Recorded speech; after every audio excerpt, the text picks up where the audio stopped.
মানুষের নাই। এগুলো কত করে? ফেরাউনের ছিল না। দুনিয়ার বুকে যে সমস্ত বাদশারা এসেছে, যত বড় ক্ষমতাধর বাদশা এসেছে, কেউ দুনিয়া থাকতে পারে না। এগুলো আমরা নতুন করে আর কারো নাম বলতে চাই না যে খারাপ থাকতে পারে, সেটা আমাদের হাতের না।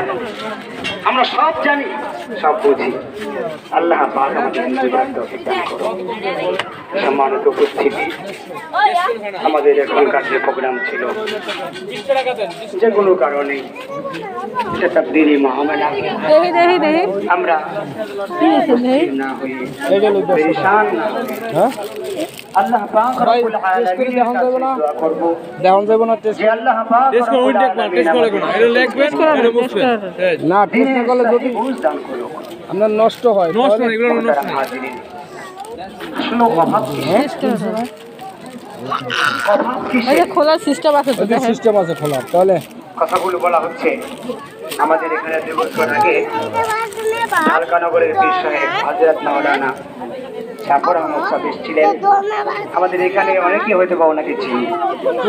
ঢালকানগরের হযরত আগামী 28 তারিখ জামিয়া দিনিয়া ওখানে হযরত আসবেন। তো উনি আমাদের এখানে আলোচনা শুরু করেছিলেন। যে আলোচনা দুই ধরনের হয়। বেশি করে লাগে। একটা হলো চেক করে তো চেক করা কিছু না, যেটা মানুষ অনেকটা নষ্ট হয় ভাই, বলতো না সে বলে। এলেবেল করতেছে হবে। আরেকটি আলোচনা হলো ঠিক আছে, যে সাজিয়ে গুছিয়ে না 200 টাকা 200 বয়ান করার জন্য যখন রেজায়ে মাওলার জন্য যখন দাঁড়ানো হয়, এগুলো কি যারা উপস্থিত থাকে তাদের ঘোরার অনুপাতে বয়ান করার যিনি বয়ান করবেন, এগুলো সারি বয়ান করনে ওয়ালার দিল ও দিমাগে তার জন্য উপকারী, তার হিদায়াতের জন্য উসিলা হবে। এই উভয় জাহানে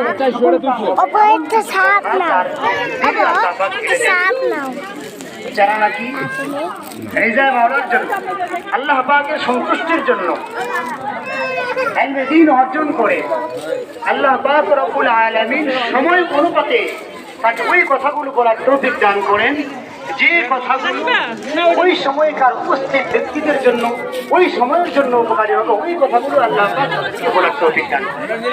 তো হুজুর আলোচনা এবং এটা নিয়ে হুজুর আলোচনা শেষ করেছেন আমাদের এখানে। তো এখন আসলে আমরা এখানে উপস্থিত হয়েছি,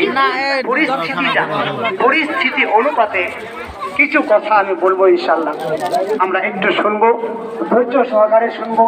আমরা কেউ এখান থেকে উঠে যাব না কিংবা অধৈর্য হব না। তাহলে আমরা যতটুকু না পেরেশানিতে আছি তার চেয়ে বেশি পেরেশানিতে করবো। আমাদের এখানে ওলামায়ে কেরাম আছেন এবং আমাদের এমনিতে একটু সময় হয়ে গিয়েছে। হযরত ইমাম সাহেব হুজুর দামাত বারাকাতুহুল আলিয়া আলোচনা করবেন।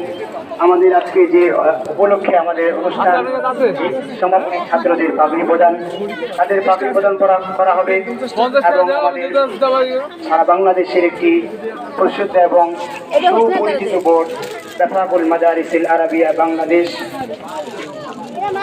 অধীনে যে পরীক্ষা হয়ে থাকে, সেই পরীক্ষায় আমাদের এখান থেকে প্রায় 8 ছেলে তারা মেধাতালিকায় উত্তীর্ণ হয়েছে। বৃহত্তর মিরপুর ইত্তিফাকুল মাদারিস